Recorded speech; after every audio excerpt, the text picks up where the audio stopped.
এবার বসেন, এবার বসেন। এই কিচ্ছু লাগবে না, যেখানে জায়গা পান ওখানেই বসবেন, বসেন। আলহামদুলিল্লাহ, ইন্নাল হামদালিল্লাহি ওয়াস সালাতু ওয়াস সালামু আলা রাসূলিল্লাহ, আম্মা বা'দু ফাউযু বিল্লাহি মিনাশ শাইতানির রাজীম। রিভাব দেন। বিসমিল্লাহির রহমানির রহিম। زين للناس حب الشهوات من النساء والبنين والقناطير المقنطرة من الذهب والفضة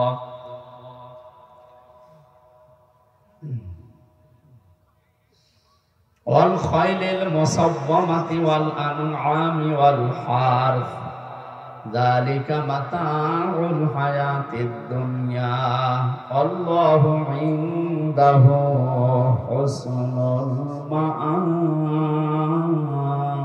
المآب صدقت يا ربنا اللهم صل على سيدنا مولانا محمد وعلى آل سيدنا مولانا محمد। আলহামদুলিল্লাহ। গাজীপুর জেলার সদর থানার অন্তর্গত আমতলী যুব সমাজের উদ্যোগে মৃত ব্যক্তিদের রূহের মাগফিরাত কামনায় মহাবিশ্বের মহাবিশ্বর আমাদের মালিক, আমাদের মনিব মহান রব্বুল ইজ্জাত ওয়াল জালালের মুখের পবিত্র বাণী কোরআনে কারীম। আল্লাহর চাইতে বড় কথা আর কারো আছে? কালিমাতুল্লাহি হিয়াল উলিয়া, সবচাইতে বড় কথা কার? এজন্য আমাদের উচিত হচ্ছে দেশের সবচাইতে বড় জায়গা আমরা যেটাকে মনে করি সংসদ, ওখানে আল্লাহর কথা চালু করা দরকার। জালেমরা 15 বছর শুধু উদ্বোধনের সময় পড়তো আউযু বিল্লাহি মিনাশ শাইতানির রাজিম, শয়তান থেকে আশ্রয় চায়, অথচ বড় বড় শয়তানগুলো সব বসে আছে। কি শয়তান থেকে আপনি আশ্রয় চান? শয়তানের যে কোয়ালিটি গুলো ওইগুলো নিয়ে ওরা ভেতরে বসে আছে। শয়তানের 1 নাম্বার কোয়ালিটি হচ্ছে পৃথিবীতে শয়তান অপচয় করে বেশি। ইন্নাল মুবাদদিরিনা কানু ইখওয়ানাশ শায়াতিন ওয়া কানা শাইতানু লিরাব্বিহি কাফুরা। পৃথিবীর বহু নিকৃষ্ট কাজ আছে, সেই কাজগুলো করলে মানুষ শয়তান, শয়তানের ভাই আল্লাহ কোরআনে দেয়নি, অথচ যারা অপচয় করে তারা শয়তানের ভাই। আরে 15.5 বছরে সবচেয়ে বেশি অপচয় হয়েছে। এক পদ্মা সেতু বানানোর প্রথম টার্গেট দিল যে 12,000 কোটি টাকা হলে হয়ে যাবে। এরপরে আবার দিল টার্গেট না 20,000 লাগবে, আবার দিল না 30,000, এরপরে আবার দিয়েছে 32,000। যে প্রথম টার্গেটটা দিয়েছিলেন তা আন্দাজে দেন না, ঠিকভাবে দিয়েছিলেন। বাকি 3 বার যে বাজেট বাড়ালেন তার মানে এর ভেতরে কিছু মারিং কাটিং আছে। যত বড় বড় প্রজেক্ট বানিয়েছে সবগুলোতে অত বড় বড় মারিং কাটিং ছিল। এক কথা বলছেন না কেন? এটা অপচয় না? সুতরাং অপচয় যারা করেছে আপনি শয়তানের ভাই। আর শয়তানের ভাই বলছে আউযু বিল্লাহি মিনাশ শাইতানির রাজিম, আমি শয়তান থেকে আশ্রয় চাই। শয়তানের দ্বিতীয় কাজ হচ্ছে অবিশৃঙ্খল। কি বলেন তো? আপনি তাকান, 15.5 বছরে ওই দলে যারা ছিল সবগুলো শৃঙ্খল।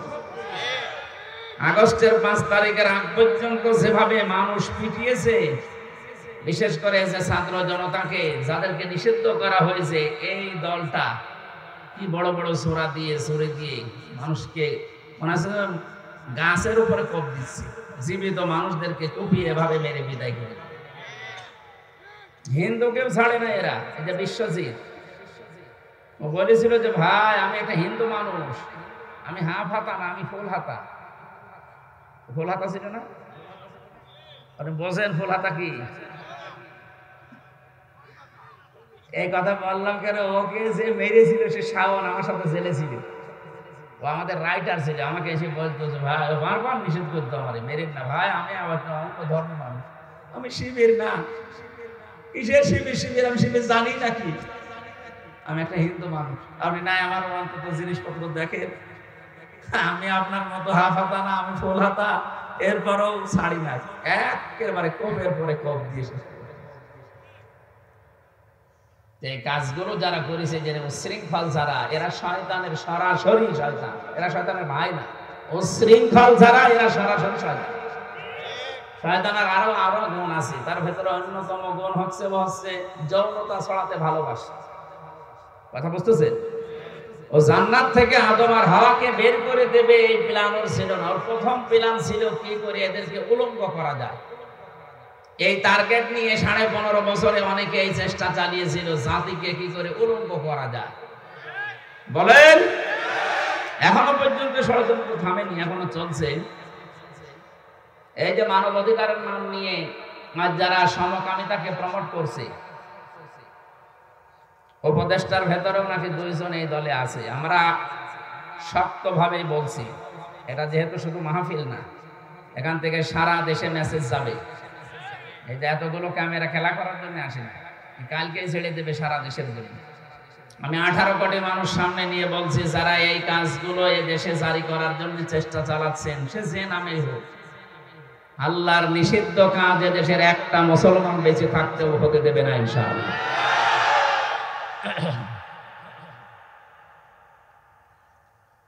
যৌনতা ও ভালোবাসার জন্য আদম এবং হাওয়াকে কি করে উলঙ্গ করা যায়, এরকম মন নিয়ে জান্নাতের মেন গেটে বসে বসে কাঁদছিল। হযরতে আদম একটু গেছে বাইরে, হাওয়া আলাইহিস সালাম কান্নার আওয়াজ শোনার পরে ফিরে আসলেন। গেটের কাছে দেখে একজন কাঁদতেছে, ডাক দিয়ে বলেন, আপনি কাঁদেন কেন? ও বলছে, আমি আমার জন্য কাঁদি না, তোমাদের জন্য কাঁদি। আমি গোপন ভাবে সংবাদ পেয়েছি, তোমরা যে আরামে আছো জান্নাতে, জান্নাতে আল্লাহ তোমাদের বেশি দিন রাখবে না, এখান থেকে তোমাদেরকে বের করে দেবে। গোপন ভিত্তিতে সংবাদ পেয়েছি, আমি চিন্তা করছি যে আমি না হয় চলে যাবো, তোমাদেরকে আল্লাহ এ আরামে রাখবে না। মেয়েদের যতগুলো অভ্যাস দুনিয়ায় আল্লাহ বানিয়েছেন, দেখবেন মেয়ে লোকের একটা অভ্যাসে ওরা এক জায়গায় যদি শান্তি একবার পেয়ে যায়, জীবন চলে গেলে ওই জায়গা ছাড়তে চায় না। এখানে কি নড়াচড়া হারে আমার আওয়াজ আসে কেন?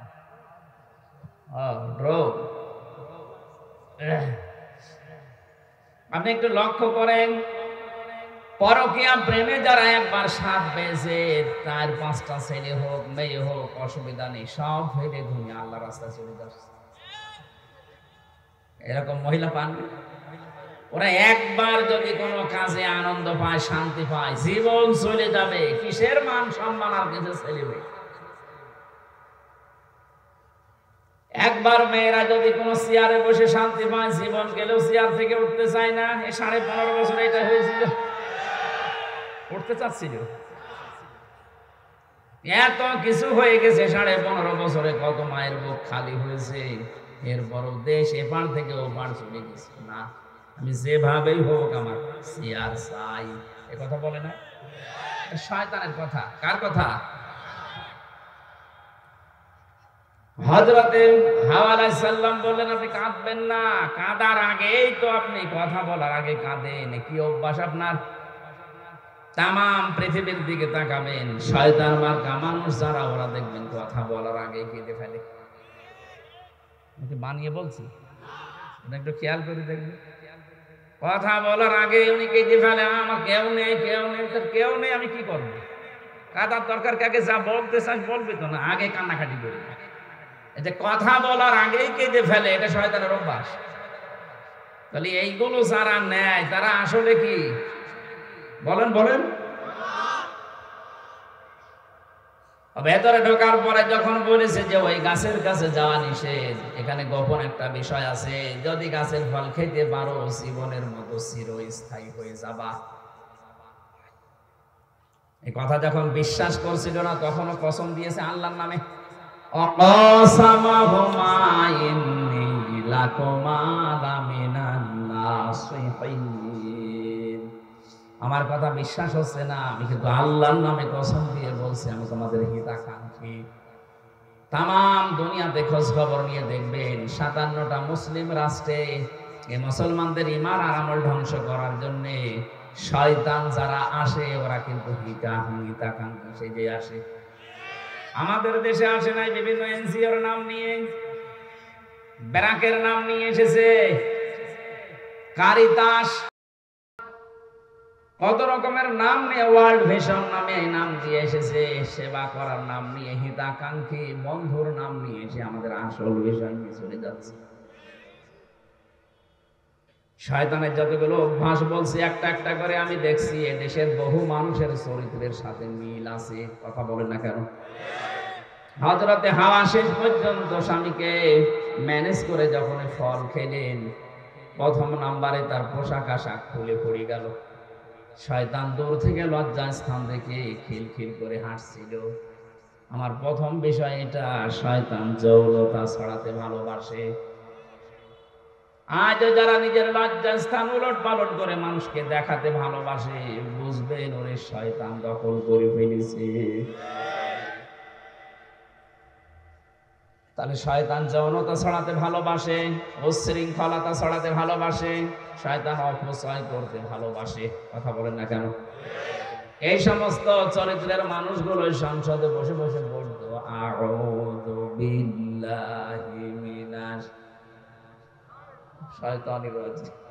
কিসের শয়তান তারা? আপনি তো নিজে শয়তান, আপনাকে তো তাড়ানো দরকার ছিল। এই জন্য কোরআনে কারীম যারা আমরা শুনতে এসেছি, আমাদের উচিত হবে চুপ করে থাকা আর শোনা। শয়তান অন্তত আশপাশে যেন না থাকে। এই জন্য শয়তান তাড়ানোর দোয়াটাও আমরা পড়ে নিলাম। কি আমরা যারা সত্যি এখানে এসেছি কোরআনে কারীম শোনার জন্য, আজ আমরা সৌভাগ্যবান। কারণ সবাইকে আল্লাহ কোরআনের জ্ঞান দেয় না।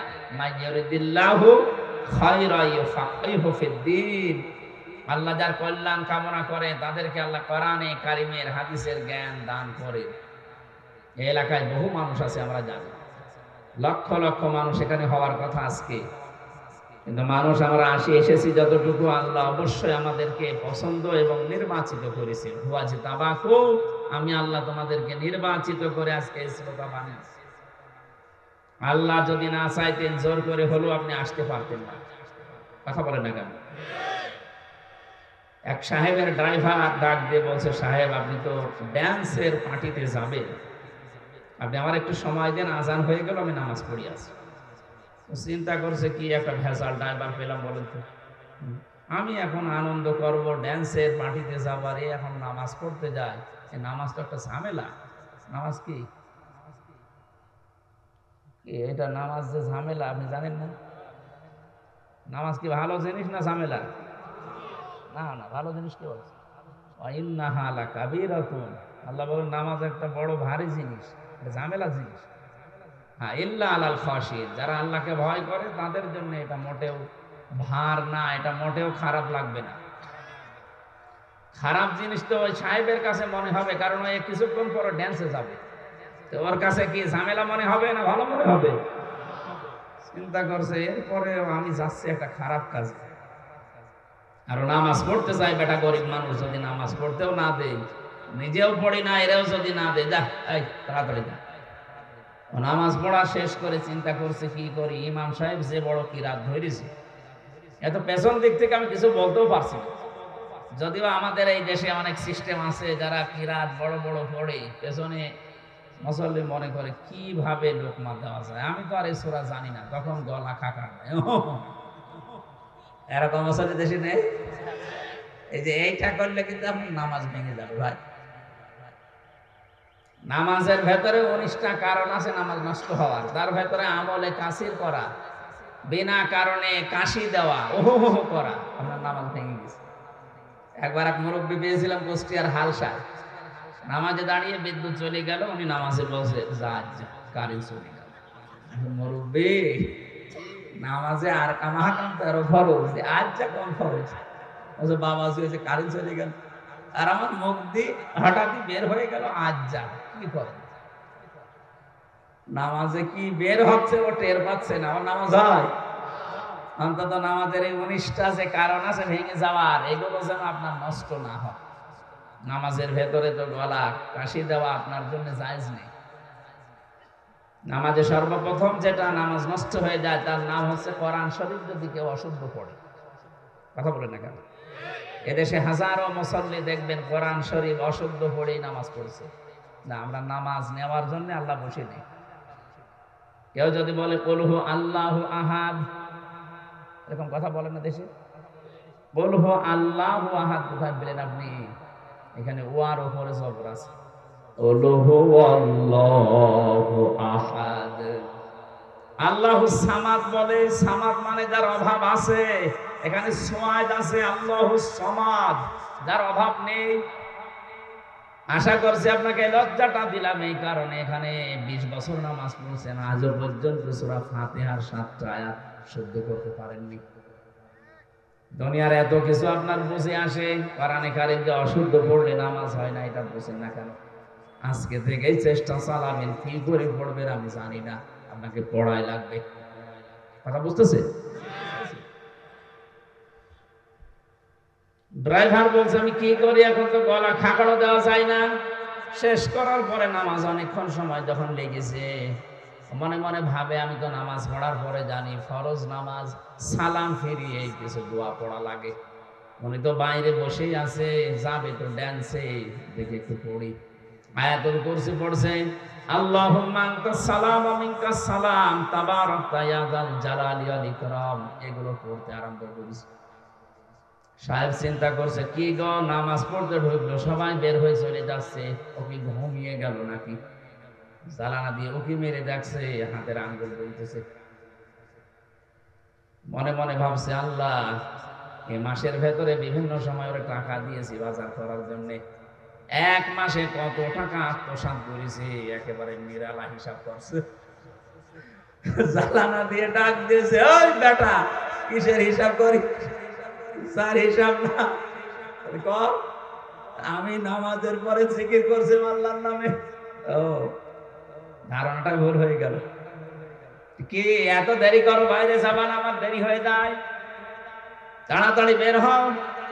ভেতর থেকে ড্রাইভার আওয়াজ দিচ্ছে, সাহেব, যে মালিক আপনাকে এতক্ষণ পর্যন্ত বাইরে দাঁড় করিয়ে রেখেছে, ভেতরে আসতে দিচ্ছে না, ওই মালিক কেন অজানা একটা আবেশে, অজানা একটা হুকুমে আমাকে ভেতরে আটক করে রেখেছে, যেতে দিচ্ছে না।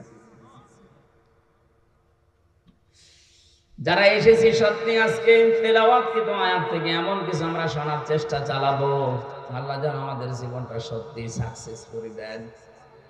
যে আল্লাহ আমাদেরকে দয়া করে নিয়ে এসেছেন হাজারো মানুষের ভেতর থেকে, বলেন আলহামদুলিল্লাহ। দরুদ আর সালাম পড়ছি আমাদের নবী মুহাম্মদুর রাসূলুল্লাহ সাল্লাল্লাহু আলাইহি ওয়াসাল্লামের প্রতি। বিশ্বনবীকে আল্লাহ যত কিছু দুনিয়াতে দিয়েছিলেন, সবগুলোর ব্যাপারে আদেশ হচ্ছে ওমা আতাকুমুর রাসূলু ফাখুযুহু, উনি যা দিয়েছেন তোমরা আঁকড়িয়ে ধরবা। ওমা নাহাকুম আনহু ফান্তাহু, যেটা নিষেধ করে ওইটা ছেড়ে দিবা। এই নির্দেশ কার? আপনি ওনার পুরা জীবনের সাথে মিলাবেন। বিশ্বনবী নেতৃত্ব দিয়েছিলেন 17 বছর বয়স থেকে একটা দল তৈরি করে, হিলফুল ফুজুল, শান্তির সঙ্গ। এই যে নেতৃত্বের গুণাবলী তৈরি করার জন্য আল্লাহ পাক তাকে ছোটবেলা থেকে গড়ে তুলেছেন। পৃথিবীর যুবক যারা আছো, এই যুবক মানুষগুলো 17 বছর, 18 বছর, 20 বছর বয়স হলে কি করবে? হতাশ হয়ে বিভ্রান্ত হয়ে ঘুরে বেড়ায়। এরা যে কি করবে, নবীজিকে আল্লাহ সেটা দেখিয়েছেন। কথা বলেন ঠিক কিনা?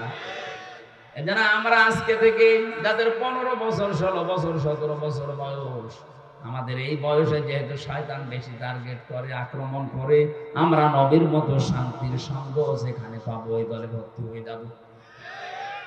যে দল পৃথিবীতে শান্তি প্রতিষ্ঠা করতে চায়, নেতৃত্বের গুণাবলী তৈরি করতে চায়, আজ দেশে হাজারো মানুষের নেতা হতে চায়, রাজনীতি করতে চায়, নেতৃত্বের কিছু কোয়ালিটি লাগে।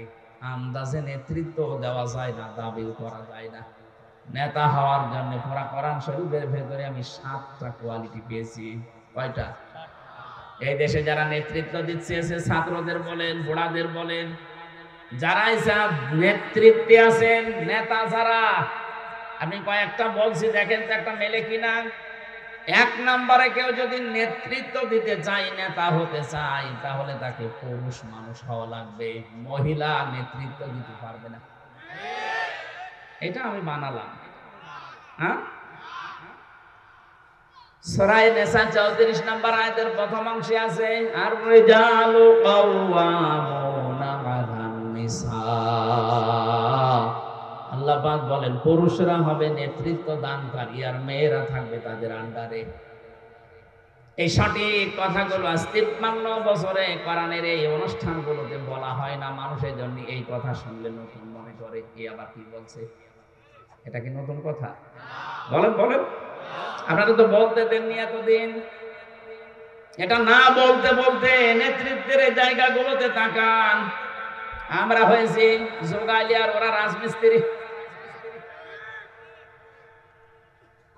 আজকে থেকে কোরআনের সিদ্ধান্ত জানলাম, নেতা হতে হলে মহিলা হওয়া লাগবে। বলেন বলেন, নেতা হতে হলে মহিলা হওয়া লাগবে কি পুরুষ হওয়া লাগবে?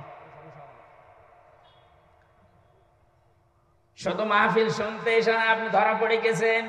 যারা যেই দলের লোক হন না কেন, কোন মতের লোক, আমার ওগুলো দেখার দরকার নেই। আমি কোরআন থেকে শোনাচ্ছি, আজকে থেকে যতদিন বেঁচে আছেন কোন মহিলা নেতৃত্ব আমি মানি না, আমি মানতে চাই পুরুষের। আমার মনে হয় এটা যদি আজ দেশের মানুষ সত্যিই কোরআনকে জিজ্ঞাসা করে মেনে নিতে পারে, কোন জালেম আরে চেয়ারে কোন মহিলা বসতে পারবে না। দ্বিতীয়টা বলবো, এটা একটু ঝামেলা হবে। সূরা বাকারা প্রথম নাম্বার পারা 18 নাম্বার পৃষ্ঠা 4 নাম্বার লাইনের 124 নাম্বার আয়াতে আছে, ওয়া ইযিবতালা ইব্রাহিম রাব্বুহু বিকালিমাতিন ফাতাম্মাহুন্না। আমি পদে পদে ইব্রাহিমকে পরীক্ষা করেছিলাম। আয়াতের তাফসীরে আমি পেয়েছি আল্লাহ পাক আমাদের জাতির পিতা, যিনি আসল জাতির পিতা, নকলটা না, যিনি আসল, তাকে 50টা পরীক্ষা করেছিলেন জীবনে। কত? প্রতিটি পরীক্ষায় তিনি উত্তীর্ণ হয়েছেন। ফাতাম্মাহুন্না, তিনি পরিপূর্ণ করে দেখিয়েছেন যে হ্যাঁ আমি পাস। আল্লাহ শেষ পরীক্ষায় তাকে বললেন, আলা ইন্নী জাইলুকা লিন-নাসি ইমামা। হে ইব্রাহিম, আমি তোমাকে মানব জাতির নেতা বানিয়ে দিলাম। নেতা হতে হলে পরীক্ষা দেওয়া লাগে। আর আমরা এমন নেতাও পাই যে নেতা কলকে টানে। কলকে টানা মানুষ নেই। আমাদের জাতির পিতা ইব্রাহিম নবী নেতৃত্ব দিয়েছিলেন পরীক্ষা দিয়ে, একটা দুইটা না, 50টা। কয়টা? বলেন বলেন। তার ঈমান সম্পর্কে পরীক্ষা ছিল 10টা, আমল সম্পর্কে, কাজ সম্পর্কে পরীক্ষা ছিল 10টা। এই 10টাকে আমি কোরআনে কারিমে 3 জায়গায় 3 10 30টা পেয়েছি। 30 আর ওই 10 40, আর নিজের শরীরের ভেতরে আল্লাহ পরীক্ষা নিয়েছিলেন 10টা। এই 50টা পরীক্ষায় তিনি উত্তীর্ণ হওয়ার পরে আল্লাহ তাকে নেতা বানিয়ে দিলেন। শুধু মুসলমানদের জন্য না, লিন্নাস, মানুষের জন্য। কার জন্য? তাম দুনিয়ায় যত মানুষ আসবে সবার জন্য নেতা। ইব্রাহিম আলাইহিস সালাম উনি সঙ্গে সঙ্গে বলেছিলেন, আলা ওয়া মিন যুররিয়াতি, হে আল্লাহ, নেতা হওয়া, নেতৃত্ব দেওয়া, এটা কি শুধু আমি পেলাম নাকি আমার সন্তানাদি যারা আসবে তারাও পাবে? আল্লাহ সঙ্গে সঙ্গে জবাব দিয়েছেন, আলা লা ইয়ানালু আহদিজ যালিমিন। হে ইব্রাহিম, তোমার সন্তানাদি যারা কিয়ামত পর্যন্ত আসবে তারাও নেতা হতে পারবে, কিন্তু কোন জালেমের জন্য আমার ওয়াদা নেই। ইয়ানালু এটা মুজারে, বর্তমান, ভবিষ্যৎ, প্রেজেন্ট, ফিউচার। কোন জালেমের জন্য, জালেম না জালিমিন, বহুবচন দিয়েছেন, কোন জালেমের সাথে আমার ওয়াদা নেই যে তারা নেতৃত্ব দিতে পারবে। অথচ 15.5 বছর সে যত বড় জালেম ছিল সে তত বড় নেতা ছিল। আয়না ঘরের সাথে যারা জড়িত, এর চাইতে বড় জালেম দুনিয়ায় হতে পারে? বলেন। আমাকে 10 দিন দেখেছিল ওই মাটির নিচে, কিছু কিছু মানুষকে দেখেছিলাম যে এত বড় বড় নখ হয়ে গেছে, চুল দাড়ি গোপ মনে হচ্ছে জঙ্গল থেকে বের হচ্ছে। আর ভাই 2 মাস 5 মাস না, ওই লোকটা আছে 8 বছর 10 বছর 14 বছর। তাও যদি এভাবে আরামে রাখে তত থাকা যায়। এই যে পায়ের ভেতরে এভাবে হাত দেয়, আমি নিজে দেখেছি পায়ের ভেতরে এভাবে হাত দিয়ে সামনে যে লোহার ব্যারিকেড আছে এই রডের সাথে হাত হ্যান্ডকাপ দিয়ে লাগিয়ে দেয়। 2 মিনিট 5 মিনিট থাকলেই তো মানুষের মাথা ব্যথা হয়ে যাওয়ার কথা। আমার 10 দিনে এমন ব্যথা হয়েছে এই পেছনে এখনো পর্যন্ত এই হাড়ের ভেতরে ব্যথা করে। আমার সাথে মুফতি ফখরুল ভাই ছিলেন, উনি দেখতাম 60 হয়ে হাত পা ছেড়ে দিয়ে ঘুমিয়ে আছে। এই জেলখানার এই ফাঁসির কন্ডেম ছেলে, আপনাদের এই গাজীপুরের কাশিমপুর 4 নম্বরে। রাতের বেলা মাঝে মাঝে বলতাম, ভাই আপনি এইভাবে করে শুয়ে পড়েন। হামজা তোমার সাথে কি হয়েছে আমি জানি না, তবে আমাকে নিয়ে এইভাবে রেখেছিল যে শুয়ে থাকা যে কত বড় নিয়ামত এটা আমি এখন টের পাচ্ছি। আমি যে হাত পা ছেড়ে দিয়ে এভাবে 60 হয়ে শুয়ে পড়ি এটা আমার জন্য একটা নিয়ামত। আমার একদিন 2 দিন না, বছরের পর বছর এইভাবে রেখে দিয়েছিল। 1.5 মিনিট থেকে 2 মিনিট সময় দিত টয়লেট করার জন্য, 50 ছোলা কয়েকটা দিত, সকালে 30-40টা ছোলা দিত, তাও তো পচা। দুপুর বেলা খাবার দিয়েছে মনে হচ্ছে কেউ মাখিয়ে দিয়েছে। এত বড় জুলুমের সাথে যারা জড়িত ওকে জানতো না যে এখানে মানুষ আছে। আপনি এর উপরও জালেমের পক্ষে কথা বলেন, আপনি মানুষ। এখনো পর্যন্ত এদেশে অনেক জালেমের দোসররা জালেমদের পক্ষে স্ট্যাটাস দেয়। শয়তান তোরে এরকম 14 বছর আয়না ঘরে রাখা দরকার, তখন তুই টের পাবি যে মা কেমন লাগে।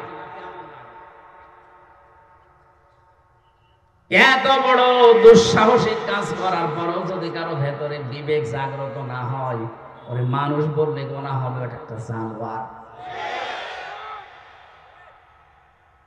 একবার সিরাজগঞ্জ ছিল, নাম শোনেননি? সিরাজগঞ্জ পাবনা, ওখান থেকে বাড়ি যাবার সময় দেখে ড্রাইভার গাড়িটা কুকুরের উপর দিয়ে চালিয়ে না দিয়ে বাইরে দিল। রাস্তায় একটা কুকুর মরে পড়েছিল। ওনারা বললাম আপনি এমন করে চালালেন, এখন তো অ্যাক্সিডেন্ট হয়ে যেত। ড্রাইভার ডবল করে চাকা দেবো, আমার বিবেক নেই। বললাম আপনার নাম কি? সুব্রত। আপনি একটা হিন্দু মানুষ, আপনার ইমান নেই কিন্তু বিবেক আছে, একটা মরা জিনিস ডবল করে আপনি মারেন না। যাই বলেছে ভাই একটা মরা জিনিস ডবল করে মারলে কি হয়? মরলে কি আর না মরলে কি? তাও তো কুকুর একটা।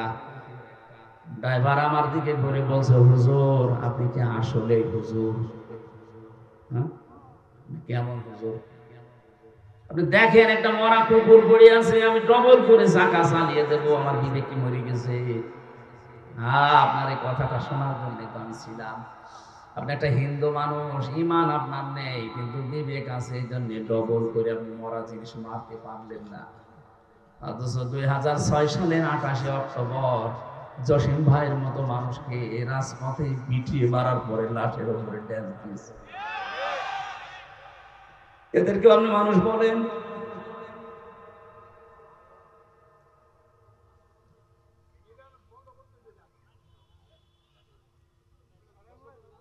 হ্যাঁ, এটা ডিস্টার্ব বলে বন্ধ করে দিন। কি সমস্যা কি আপনাদের?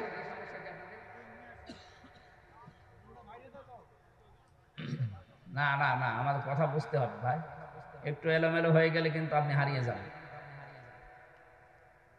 যে কথাটা বোঝানোর জন্য এটা নিয়ে আসলাম, এই মানুষগুলোকে রাস্তায় যখন আমাকে চোখ বেঁধে নিয়েছে, যে মাটির তলা দিয়ে দেখতাম দেওয়ালের উপরে নখ দিয়ে খুঁচিয়ে খুঁচিয়ে লিখে রেখেছে, ভাই কারা কি আসেন জানি না, যদি একটু বাইরে যেতে পারেন তবে আপনি এই নাম্বারে একটু জানাবেন যে আমি বেঁচে আছি। এটা যে কোন বছরও জানে না, কোন মাস তাও জানে না, কি বার তাও জানে না, কয়টা বাসেও তাও জানে না, আন্দাজের উপরে চলতেছে। 1 দিন 2 দিন না, 14 বছর। মানবতার সামনে মহা কৌতুক করে যারা আজ মানবতার ফেরিওয়ালা নাম দিয়েছেন, মানব দরদি নাম দেন, আপনি কিসের মানুষ দাবি করেন? আপনি কিয়ামতে যখন উঠবেন আপনার এখানে লেখা থাকবে জালেম। টের পাবেন তখন কত ধানে কত চাল। এই জন্য নেতৃত্ব কোন জালেমের জন্য দেওয়া জায়েজ নেই, এটা আল্লাহর পক্ষ থেকে, নাকি আমি বানালাম? বলেন বলেন। আজকে থেকে আমরা চাই এই দেশে কোন নেতা যারা হবে যদি জালেম হয় ওদের রাজনীতি যেন আমরা বন্ধ করে দিতে পারি। কোন জালেম আর নেতৃত্ব করতে পারবে না।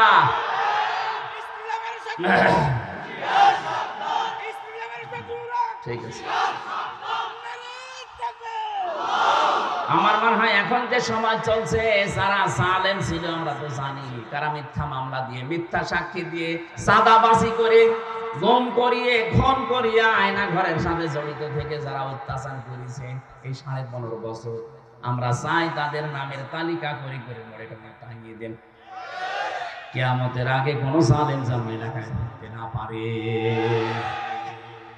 এটা দ্বারা করে খুশি করা যায় সেই কাজে আমি নিজেকে নিয়োজিত রাখি।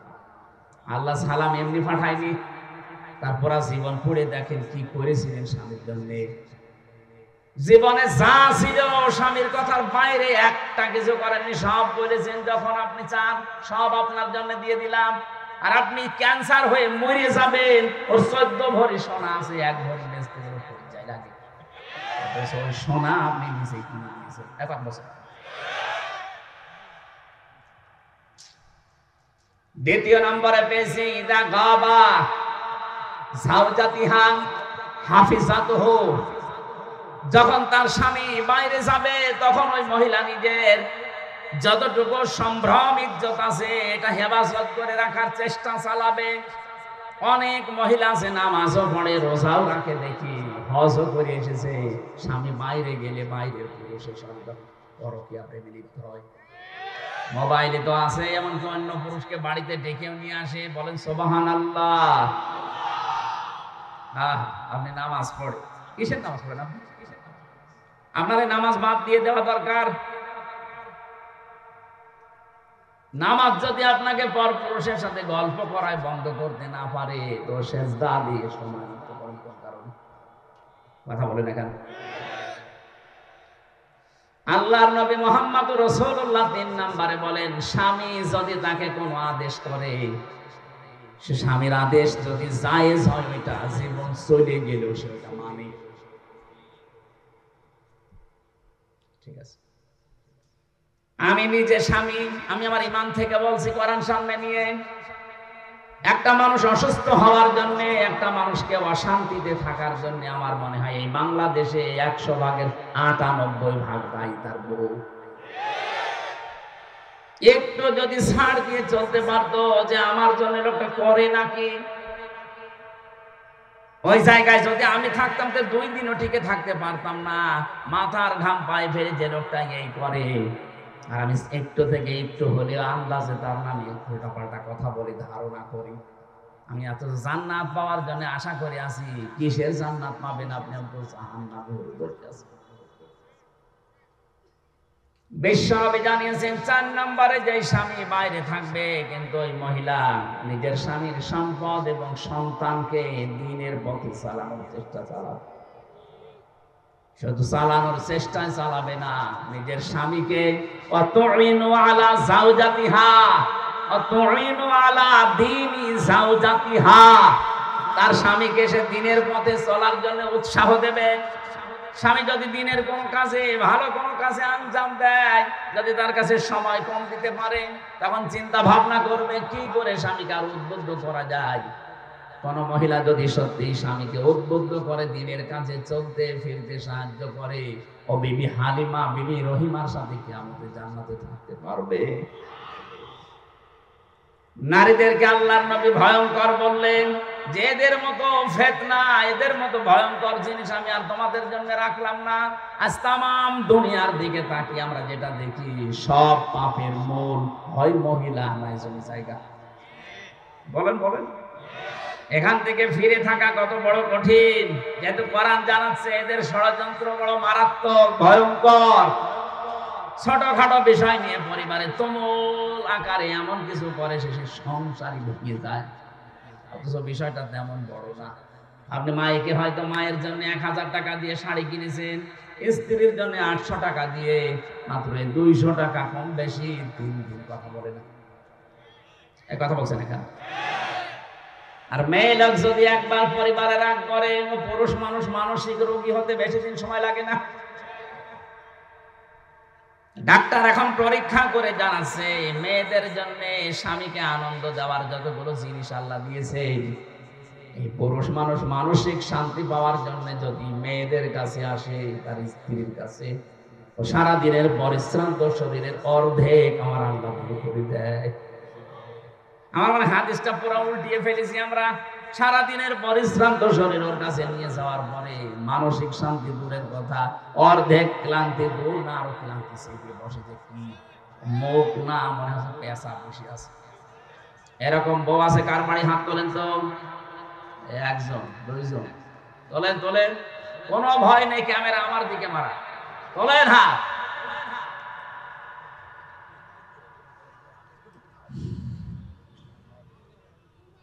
আমার এলাকার একটা ঘটনা বলছিলাম, স্বামীর সাথে মহিলা গন্ডগোল করেছে যে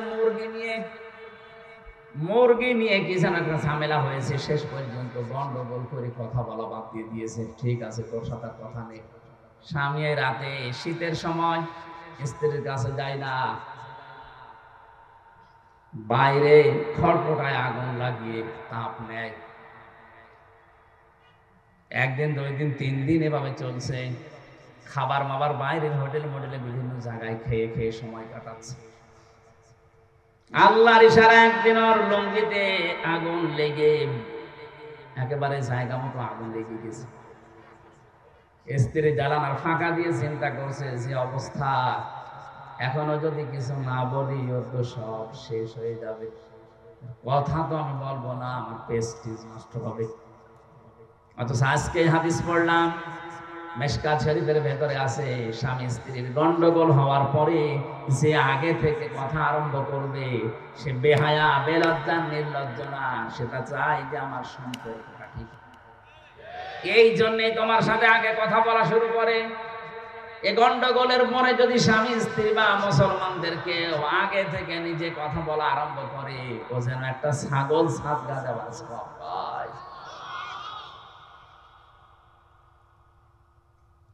চিন্তা কর, আমি কথা বললে আমার প্রেস্টিজ নষ্ট হবে, আমি ছোট হয়ে যাব, যাক সব পুড়ে যাক, কিছু বলবো না। মনে মনে ভাবে যদি সবই পুড়ে যায় তে আমার আবার কি হবে। শেষে জ্বালানা থেকে মুখ ভরিয়ে অন্যদিকে তাকিয়ে বলছে, আমি কারোর সাথে কথাও বলি না, কারো লুঙ্গিতে আগুন লাগলে তাও বলি না। আর স্বামী চিন্তা করছে করছে কি, তাকিয়ে দেখে লুঙ্গিতে আগুন। ডাক দিয়ে বলে, রব্বুল আলামিন, তওবা করছি, জীবনে কোনোদিন আর বউর সাথে কথা বন্ধ করব না, এখনই পুড়ে মরে যেতাম। এদের চক্রান্ত বড় ভয়ঙ্কর। এদের এই ছোট মনের কারণে আজ হাজার হাজার স্বামী তার নিজের আপন বোনের সাথে, আপন ভাইয়ের সাথে সম্পর্ক রাখতে পারছে না। এটাকে আমি বেশি বলে ফেললাম। কুষ্টিয়ায় আমি 9 সালে যে ওসি সাহেবকে পড়াতাম, নিজের আপন ভাইয়ের সাথে 30 বছর সে কথা বলে না। খুব নিচে, খুব বড় বিষয় না। এই বর কারণে আজ কত বছর হয়ে গেল নিজের আপন মায়ের পেটের ভাই কথা বলে না।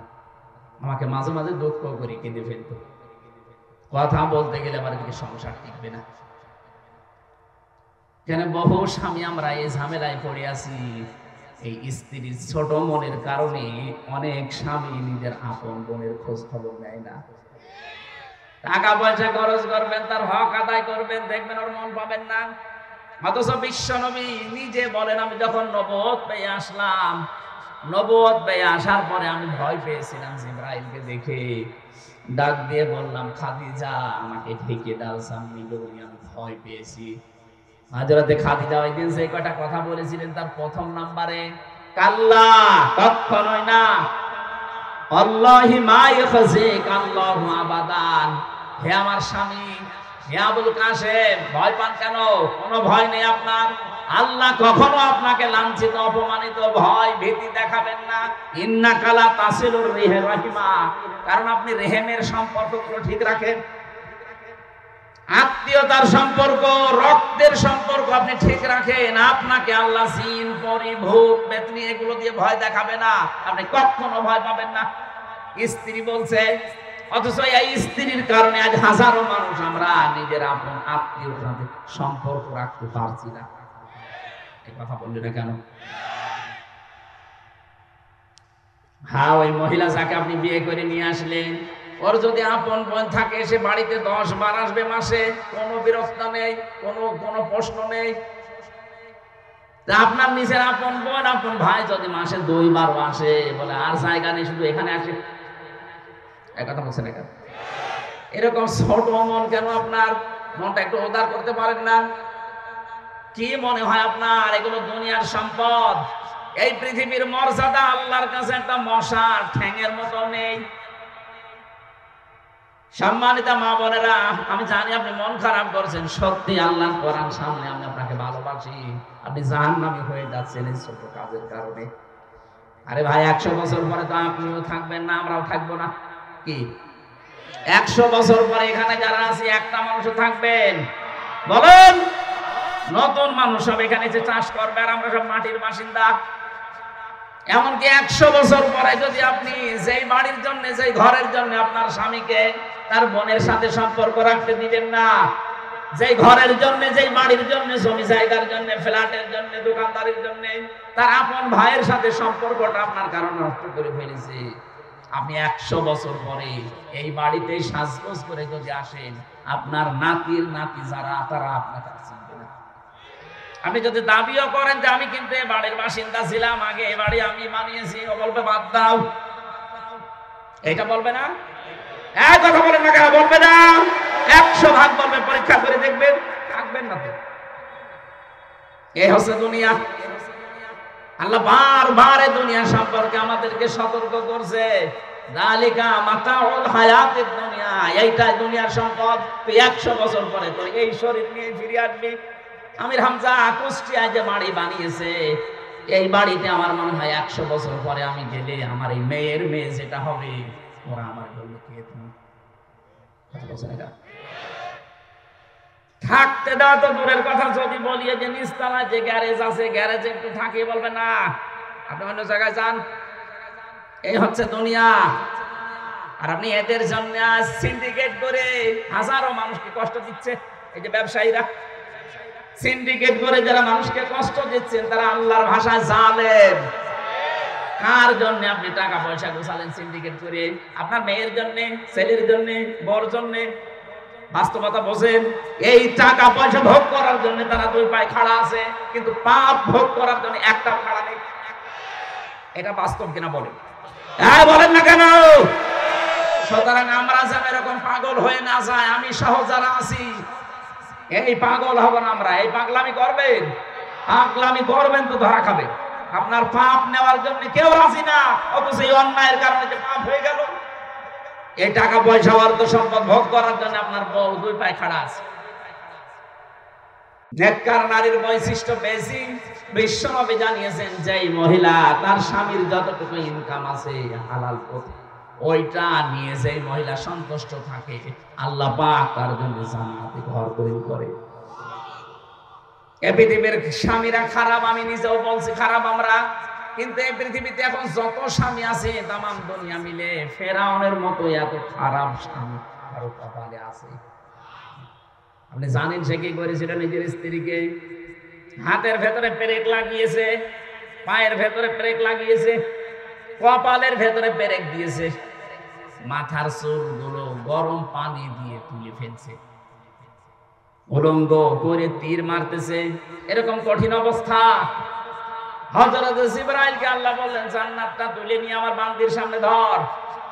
হযরত জিবরাইল এসেছে, ইদ ক্বালাত রাব্বি ইবনি লি ইনদাকা বাইতান ফিল জান্নাতি ওয়া নাজ্জিনি মিন ফিরআউনা ওয়া আমালিহি ওয়া নাজ্জিনি মিনাল কওমিস সালিহিন।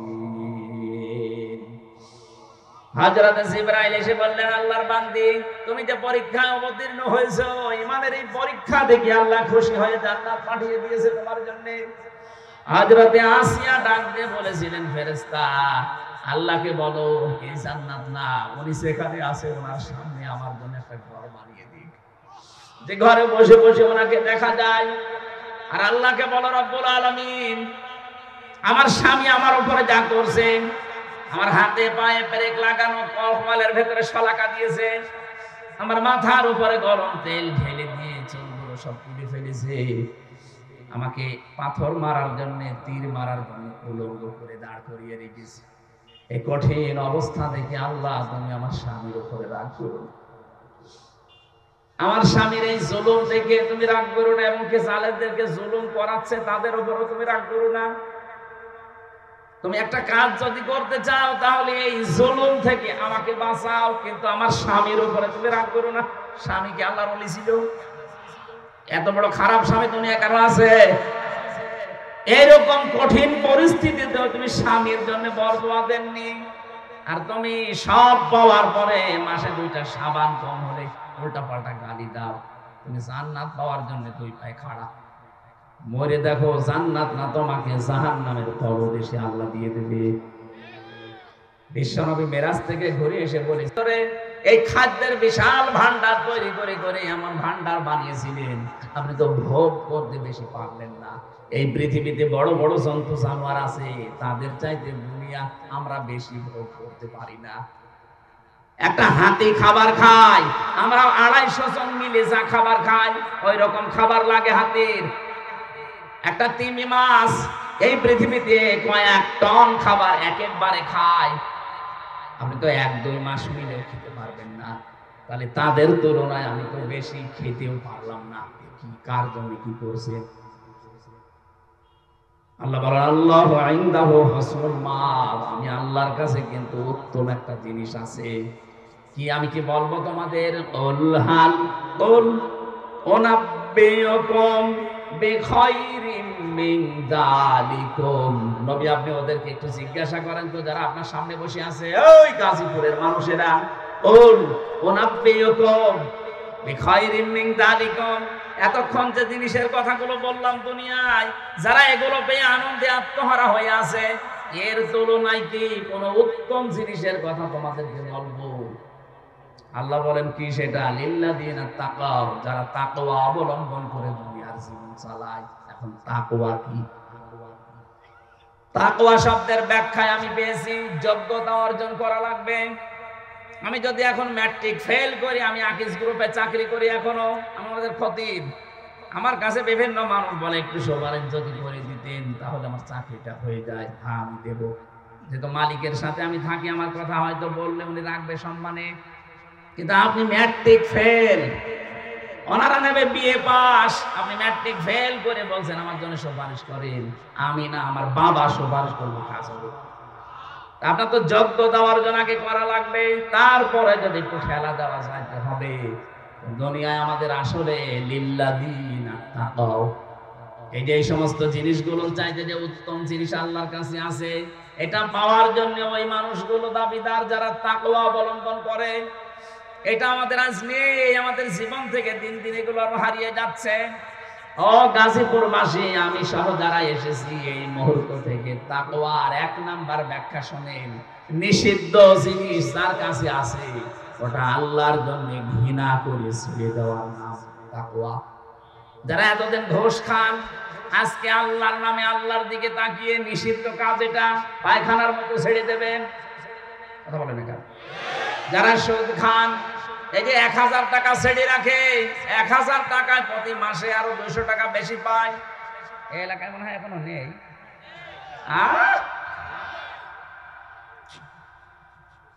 যারা 1000 টাকা ছেড়ে রাখে, মাসে আরো 200 টাকা করে বেশি নেয়, এরা মায়ের সাথে জেনা করছে। আরে নাউজুবিল্লাহ, তো এই প্যান্ডেলের নিচে এখান থেকে বের হয়েছে, আবার টাকা ছাড়বে। কথা বলে না কেন? আমি জানি এটা ওয়াজে বন্ধ করা সম্ভব না, এটার জন্য আইন দরকার। আর আমরা এইটাই চাচ্ছি, সামনে যারা আসবে তারা যেন এই আইন পাস করে। এইরকম মানুষ পাঠানো লাগবে না। যদি আপনি পাঠান আনিসুল হকের মতো, বড় আল্লাহর আইনগুলো তুলে দেবে। যদি হাসান মাহমুদের মতো মানুষ পাঠান, ও শয়তান দেশটাকে ধ্বংস করবে, সব শেষ করে দিচ্ছে। এখন শয়তানের কথাবার্তা দেখেছেন, বলছে আমরা বিএনপির সাথে মিলে আন্দোলন করব গণতন্ত্র পুনরুদ্ধার। এর জবাই করা দরকার। শয়তান নির্বাচন ব্যবস্থাটা ধ্বংস করার পেছনে এই শয়তানগুলো দায়ী। এই আনিসুল হক একটা, এই হাসান মাহমুদ একটা। আর এখন বলছে এদেরকে টপ দিয়েছে, আমরা তোমাদের সাথে আছি, গণতন্ত্র উদ্ধারে আমরা। এই টপে যদি দেশের যারা সাধারণ মানুষ যদি টপে পড়ে, আবার আপনি 30 বছর আয়না করে থাকবেন। আপনি টের পাননি আপনার মাকে এতিমের মাল আত্মসাতের মামলা দিয়ে বছরের পর বছর জেল খাটিয়েছে, অথচ সেই টাকার মামলা দিয়েছে, ওই টাকার কয়েক গুণ বেশি টাকা ব্যাংকে পড়ে আছে। তারে তো আরো পুরস্কার দেওয়ার কথা ছিল। এই মিথ্যা মামলা দিয়ে হিংসার বশবর্তী হয়ে তার জীবনটাই নষ্ট করে দিল। সাবেক তিনবারের প্রধানমন্ত্রী, এই দেশে সেনা প্রধানের স্ত্রী, প্রেসিডেন্টের স্ত্রী, এরপরেও যদি তার এই অবস্থা হয়, এখন যদি আবারও কেউ সন্তানদের ফাঁদে পা দেয়, আমার মনে হয় দেশটা আরো 30 বছর পেছিয়ে যাবে। তাকওয়ার ব্যাখ্যা একটাই, আসল ব্যাখ্যা এটা, দুনিয়াতে যেটা নিষিদ্ধ শুধু ছেড়ে দেবেন না, নিষিদ্ধ কাজগুলো ঘৃণা করে ছেড়ে দেওয়ার নাম তাকওয়া। সুতরাং যাদের মোবাইলে এমন এমন দৃশ্য আছে, এমন এমন গান সেভ করা আছে, যেগুলো নিজে দেখলে আনন্দ লাগে, অন্য কেউ দেখলে আপনি লজ্জা পান, এটা ছেড়ে দেওয়া লাগবে। এই কথা বলছে না কেন? বলেন বলেন। এরকম কিছু যদি মোবাইলে থাকে এক্ষুনি ডিলিট করেন, এক্ষুনি করেন। এখন থেকে ওয়াজের আমল হবে। কারা কারা ডিলিট করবেন হাত তোলেন তো। দেখি দেখি আপনার মোবাইল দেখি। ওই যে দাঁড়িয়ে ওই মোবাইল নিয়ে আসো, দেখি দেখি কি আছে, দেখি তারপরে দেখি। বাস বাটন মোবাইল, এই জন্য তুমি বলছো গাজীপুর মানুষ চালাক আছে।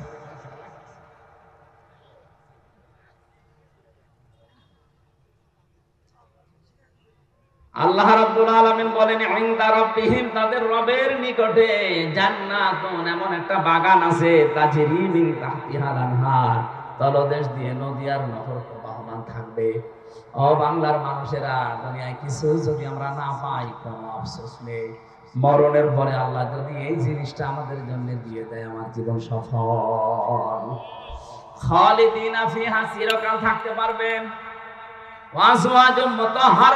পবিত্র স্ত্রী আল্লাহ দান করবেন সেই মানুষগুলোর ভেতরে।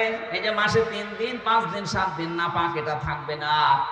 তাদের চেহারা এত সুন্দর করে আল্লাহ বানিয়েছেন, এত পবিত্র করে, যত রকমের পল্ল পোশাক তাদেরকে পরানো হবে, এই শরীরের ভেতর দিয়ে ক্যালসিয়াম পর্যন্ত পোশাকের মাঝে দেখা যাবে।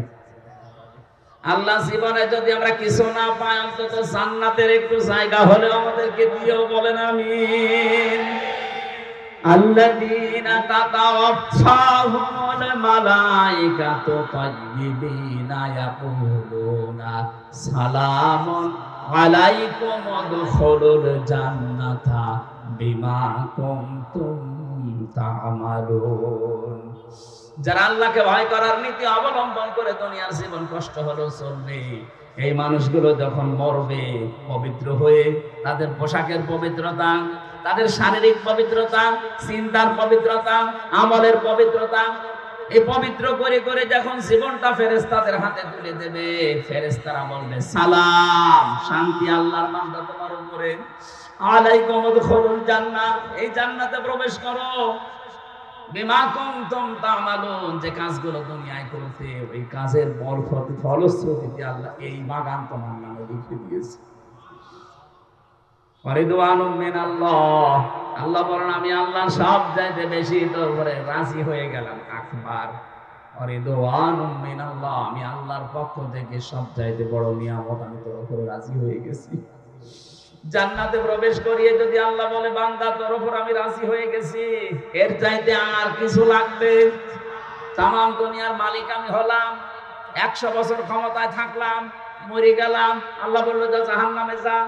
এইরকম কিয়ামত পর্যন্ত থাকায় আমার কোনো লাভ নেই, কারণ আমরা তো মুশরিক কাফেরদের মতো না, আমরা বিশ্বাসী। কথা বলে না কেন? আমরা যেহেতু বিশ্বাসী, এই বিশ্বাসটা সামনে কাজে লাগিয়ে জীবন চালাবেন। কিছু না পান, আল্লাহ পাক যদি মরণের পরে বাগানটা আমাদের দিয়ে বলে যা তোর আমি রেস্টি করে দিলাম, 6666 তালা বিশিষ্ট ভবন আল্লাহ হাফেজদেরকে দেবেন। যে কয়টা আয়াত আপনি মুখস্থ করে আমল করতে পারবেন, কিয়ামতে ওই কয়তলা বিল্ডিং এর মালিক হবেন। আল্লাহু বাসীরুম বিল ইবাদ, আল্লাহ তার বান্দাদের প্রতি সূক্ষ্ম দৃষ্টি, একেবারে নজর দিয়ে আছে আমার বান্দারা কি করে। আল্লাহ আমি সহ যারা এসেছি আয়াতটা জীবনে তুমি সেট করে দাও, বলেন আমি। জেলখানায় বসে বসে এসেন, 24 ঘন্টা তালা লাগানো, একটু লিখেছিলাম। আমার যতগুলো বই লিখিত আছে তার ভেতরে একটা বই আমার গাড়িতে এখন আছে। সৃষ্টির সূচনা কিভাবে আল্লাহ করেছিলেন, জ্ঞানী মানুষদের জন্য এটা লাগবে। শিক্ষিত মানুষরা যাওয়ার সময় ওই বইটা নিয়ে যাবে। আগামীতে আশপাশে এই যে মূলগাঁও নাকি কালীগঞ্জ, মূলগাঁও না কোন থানা ওটা, কালীগঞ্জ মূলগাঁও আছে, সামনে মাসের 11 তারিখে আমি রাত 9টায় উঠবো। ওখানে কথা বলো। আজকে 2-3টা তো চলছে, সেই কুমিল্লা, এরপরে যে কোথায় ছিলাম, আবার এখানে আমার শরীরও ভালো